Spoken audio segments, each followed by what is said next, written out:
Akua Asante, aka Triple A, sports journalist.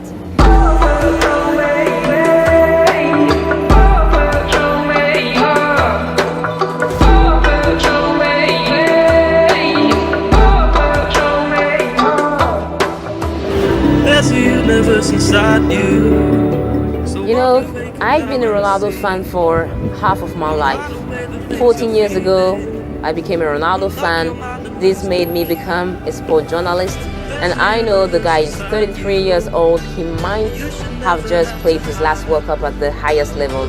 I knew this was the time for me to go to the World Cup.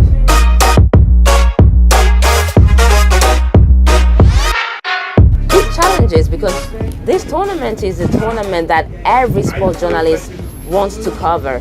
Now, the demands are so high, but the slots for applications are very few. So before you even go there, before you even think about having your visa, about thinking about the logistics, you have to even get your accreditation. And this is where it became very difficult in the first place. My family has been very open about what I do professionally. So I've been doing my stuff and they don't mind, because they know I'm up to just following my passion and doing the best I can, and promoting my name and my brand and being of a lot of integrity. So they're fine with that. I had no problem in that regard. Crashing burn, I found myself beneath the emptiness. Wanting more, I let it go. Holding on to love. So I work as a freelance on this project as a freelance journalist. And I'm engaged with a few companies in Ghana and abroad. With the sponsorship here in Ghana, we had plans to be sponsored by a travel and tours agency, and it didn't quite work out. But thankfully, we had a plan B because we didn't want to just rely on plan A and get sidetracked. So with the plan B, we put everything together, and yeah, we were able to make the trip. So very grateful for that.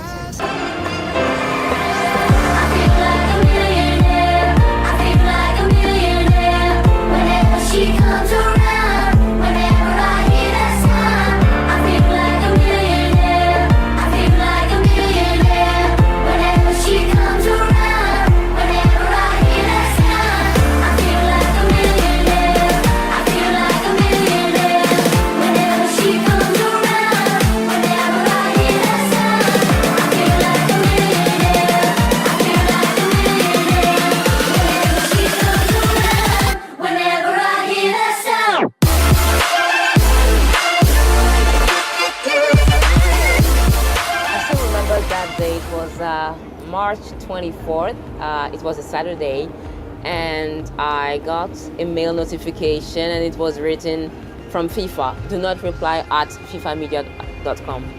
And I wasn't sure if I had to open it or not, because I had that whole history of being rejected so many times for different stuff. So it was a bit hard for me to check the mail. And then I was like, okay, just click on it. So I clicked on the mail, and I saw, we are proud to say that Akua Asante has been approved. I was like, approved? So I checked the mail again. I read it twice, and I surprised myself because I didn't jump. I was so shocked and surprised at the same time. I didn't really know what to do, but I just remember raising my eyebrows and saying, okay, thank you, God. So this was my reaction, and I started forwarding the messages to my colleagues at crronaldodaily.com, Adrian, Emmanuel, my siblings, and they were like, wow, super happy for me. And I was just there, and so much emotion, I didn't even know how to react. I had to digest the information for so many days before I literally could become happy to be accredited by FIFA. So when I went to Russia, first night, I remember customs. I had those advices that you have to be very careful because, the color of your skin and blah, blah, blah. So I went there, and I remember there was a queue. It was 2 a.m. in the morning in Sochi, and there was a long queue. Actually, not so long, but every person that was going through the queue was being held for like 30 minutes. And they were from Portugal and France mainly, and Spain, and were white people. So I was like, okay, what will happen when it's my turn? Let me see. But I like to stay optimistic. So what happened was a couple of custom officers came over and said, okay, the queue is too long. We need to cut it in half. You guys at the back, go there, go through the customs. I went there and guess what? 5 minutes. I just showed my FIFA stuff. I showed my visa, which was legal. I mean, everything fine. The lady smiled at me. I removed my cap because I was wearing the cap. And she said, you don't even need to remove the cap. I know this is you on the passport. So they just let me go through, and I was so relieved. It was fantastic. I loved it.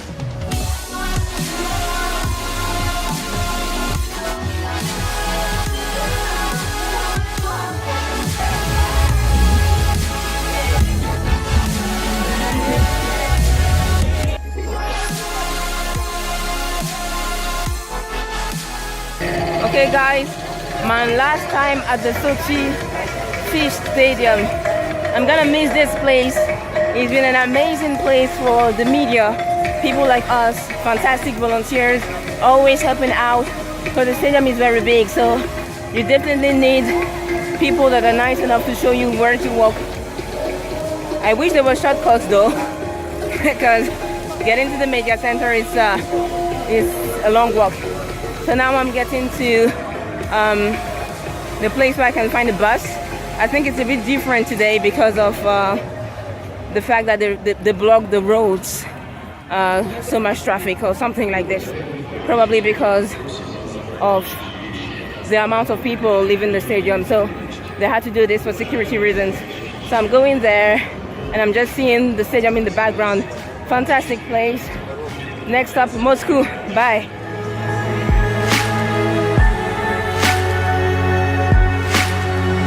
With the World Cup scene, it was, for me, the positive vibes were so intense, you could feel it.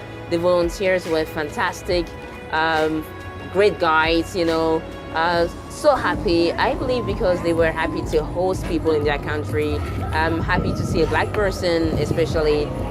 So for me, it was wonderful. I've been to Azerbaijan, I've been to Canada, I've been to Ethiopia for major sports events, and it was also very good. But Russia was a very different experience, and it was so, I don't even know how to explain it. You have to experience it for yourself. It's so welcoming, it's so refreshing, so much warmth. I really, really loved it. You could feel it was a World Cup. It was amazing, just amazing.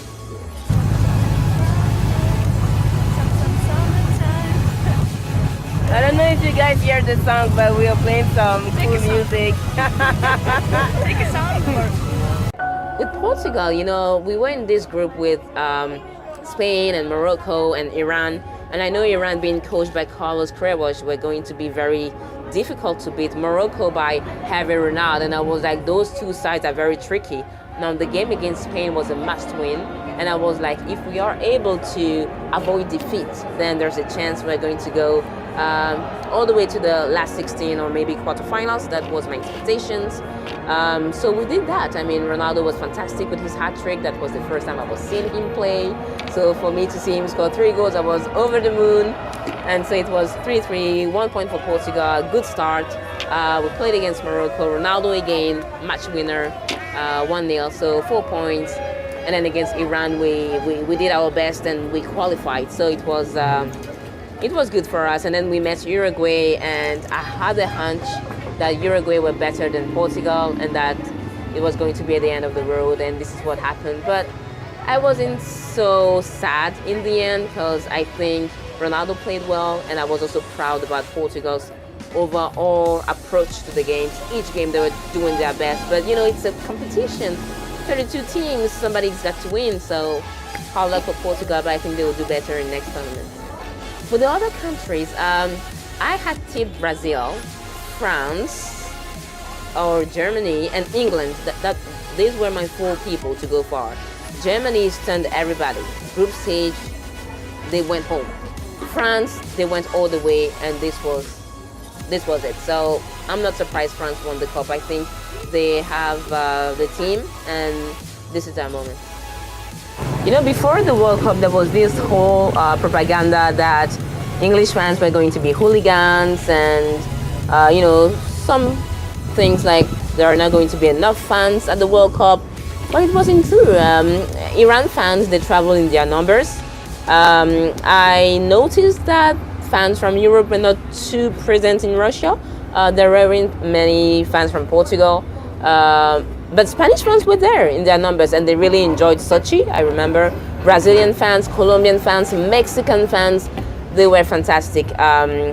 Very inclusive. It was very fun to be in the streets with them, at the beach side, you know. But Iran fans are those that I will really remember, because they came in with all their families and so many, you know, their songs and their flags, and they were screaming at the airport and everything. They really put the roof on fire. It was just fabulous.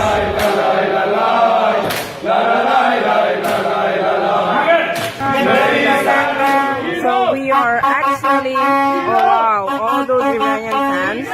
It's quite intimidating. I haven't seen so many Portuguese fans right now.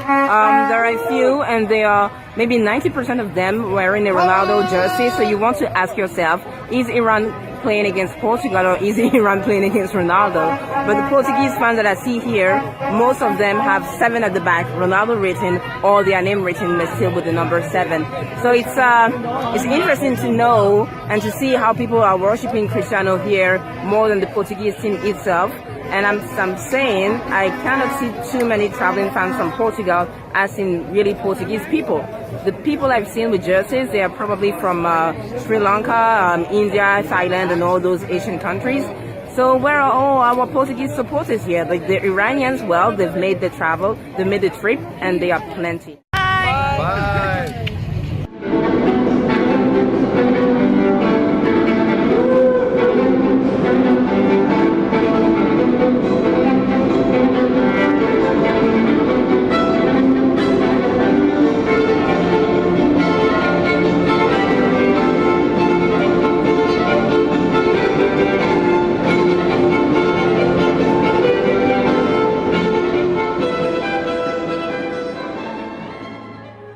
So for me, as someone, you know, who was going there just as a journalist, I ended up being more like a celebrity, because it was impossible, especially in Sochi, it was impossible for me to walk for 15 minutes without being asked to pose for a pic.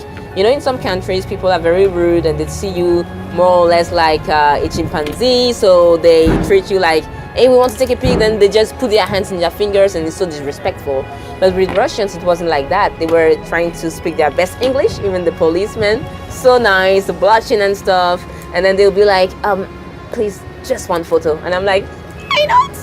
So I really, really enjoyed it. It was fantastic. Russians, so friendly. I got invited for dinner. I got discounts in shops.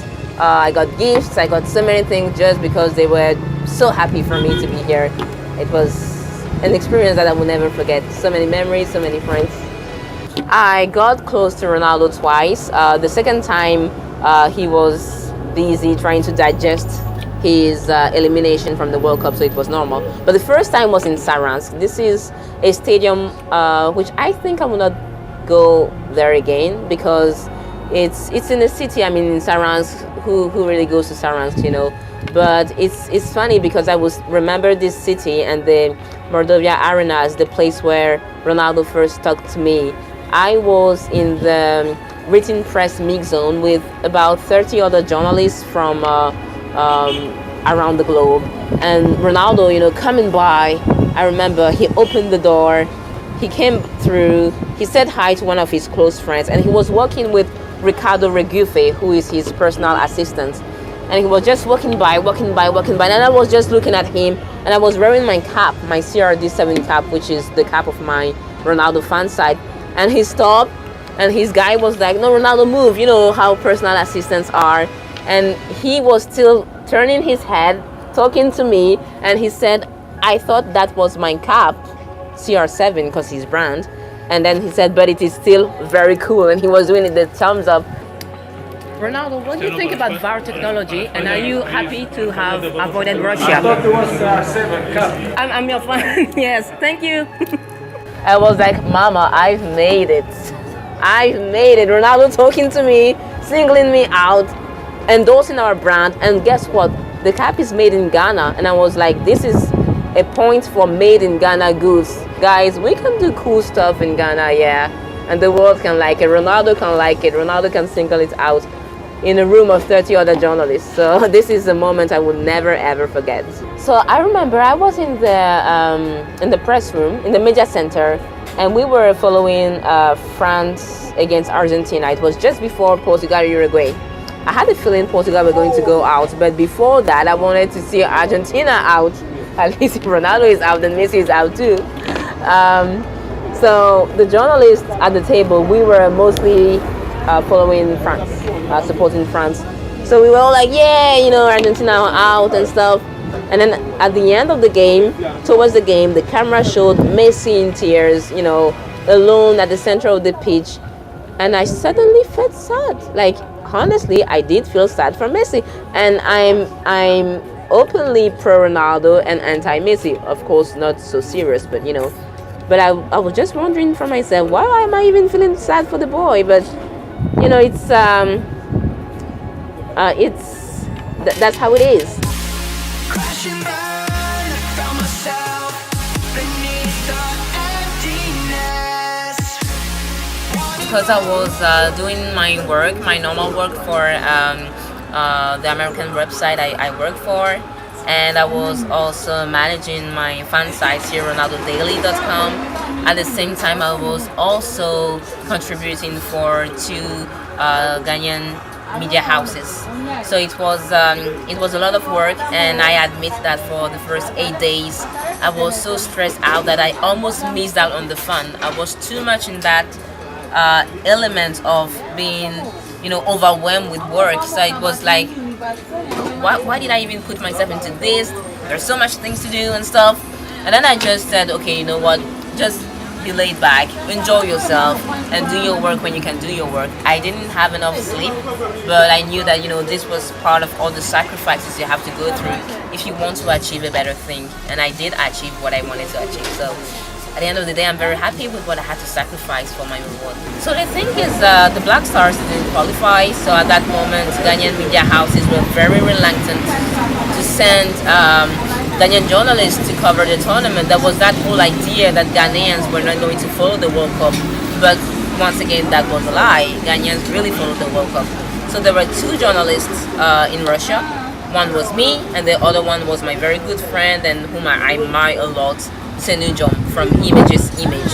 She's into photography, sports photography. She did wonderful.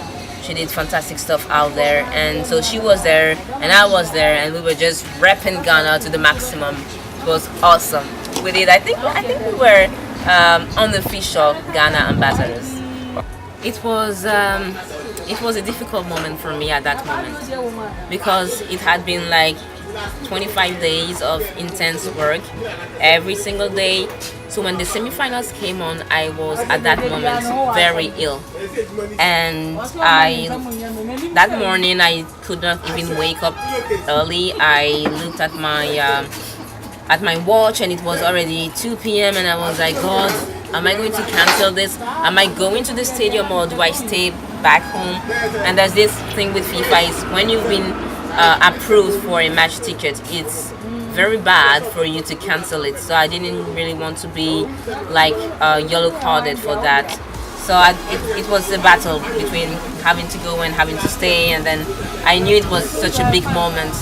So I just gathered all my energy, and I was like, you know what, I'm gonna take a taxi. I'm not going to take the subway. I cannot walk so much, but I'm going to go there. So I went there late, but I got my seat. I didn't get a seat at the media tribune, but I got a seat with, you know, other media people with no desk. And this was an interesting experience, I would say, because, you know, you get to enjoy the game, yes, but you don't have, you know, that luxury of being with your laptop and working and charging it. And there are people in front of you hiding the pitch with their heads. And I swore on that day that for the final, I'm going to get my match ticket and I'm going to get a desk. And this is exactly what happened. So on the final, I went much earlier. I got my match ticket. I was approved for the desk, and I was so happy. The volunteer was so happy for me. She was almost shedding tears. She was like, "I'm so happy for you. This is your first experience." So I went to the stadium. Once again, I missed the opening ceremony, but that's alright. I watched the game. It was just so bizarre for me to realize that, wow, I'm here witnessing a World Cup final, France against Croatia, 6 goals in all, 4-2. It was something that you can only live once, and I'm really happy that I was there that night at the Luzhniki Stadium. And just like that, God opened the heaven gates, and suddenly it rained. It was pouring down at the final whistle. It was so strange. I called home. I said, Elena, Elena was the person who was housing me in Moscow, and I said, Elena, it's raining in Moscow. She said, you're kidding me, because it wasn't raining where we were. It was like 1 hour or 90 minutes out of the stadium, but where there was, the stadium and everything happening, it was pouring down, and it was just so fantastic, so much more beautiful for the scene, for us to close a whole tournament that way. Yeah, I mean, when I look back at my trip to Russia, I kind of feel emotional. It's always difficult, because my various hosts in the various cities were so nice to me. And, when you have to pack your bags and move from one city to another, it's hard, separation is always hard. I made very good friends like Olga in Sochi, and in my last place that was in Moscow with Elena. She was amazing. We shared great moments together. I remember Friday the 13th in July was my best day of the year. We went on tour. She took me to a boat cruise, and then I took her out to eat, and then we had so much fun, singing in the kitchen, preparing food, eating, having fun, cracking jokes. I mean, this is life. This is friendship. This is just an exchange of culture, and I think people have to travel if they want to embellish their lives, because what I witnessed in Russia was so heartwarming. The bonds are strong, and I'm very happy to have made so many friends. So Sparta Equip is a company in Russia which manufactures equipment for boxing, MMA, wrestling, and all those kind of things. And they came across me through what we were doing, because I was looking for accommodation in Moscow for my first trip in Moscow, because I did 2 trips in Moscow. And so I came across the development manager at Sparta Equip, and he was interested in penetrating the Ghanaian market and providing us with equipment for boxing and wrestling, and also developing youth sport. So we were all into it, and it was very promising. But then again, it's very difficult to make deals here in Ghana with the Ministry of Youth and Sports, with the government. There's this whole thing with GFA and corruption in our sports industry. So at the end of the day, it hasn't worked out for now, because you don't know the future. But for now, it has not worked out, and I'm just thinking, if we in Ghana can be a bit more open-minded and a bit more clean in our affairs, we could really open the way for our youth to get the equipment they need to just progress in sports, and then go all the way and become future, Olympians, future trophy winners. So we really need to look into this. It's really, really, I think, unfortunate that we could not go all the way with Sparta Equip, but we don't know what the future holds, so let's see. Yeah, I mean, it's this trip, first of all, I mean, big thanks to God, because God is really everything. I could feel God's presence everywhere. When I was asleep, waking up, in the streets, everywhere. It was so positive. There was that positive aura all around me, and I believe maybe this is what people call charisma, but this is what was around me, and I was able to feel it, and this is what made the experience so unique because people were so kind to me. But before I was even able to step into Russia for this experience, I have to really thank AIPS, which is the International Sports Press Association for journalists around the world, and my mentor Kier Radnech, who was so supportive, and he was giving me all the tips for me to go out there, push the GFA to give me that slot for me to apply for accreditation and for me to get accreditation and to get there. So Kier Radnech in the first place, also my boss in the US where I work at, LifeSecurTV.com, who was very supportive with booking everything, hotels and everything else, flight tickets actually. He was very supportive, and also big thanks to my Ghanaian fans, online, with a lot of positivity. They were, when it was getting stressful for me in Russia, they were there and then just cheering me up with their jokes and stuff. And my team at Ronaldo Daily 7, Adrian, Emmanuel, Andrew, and then also of course Tom Kundet of Portugal.net. He was the guy who really told me, you can go out there, do your thing.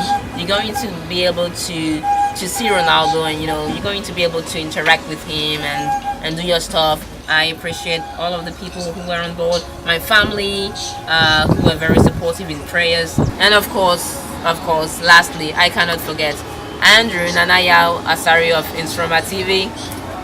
Fantastic dude.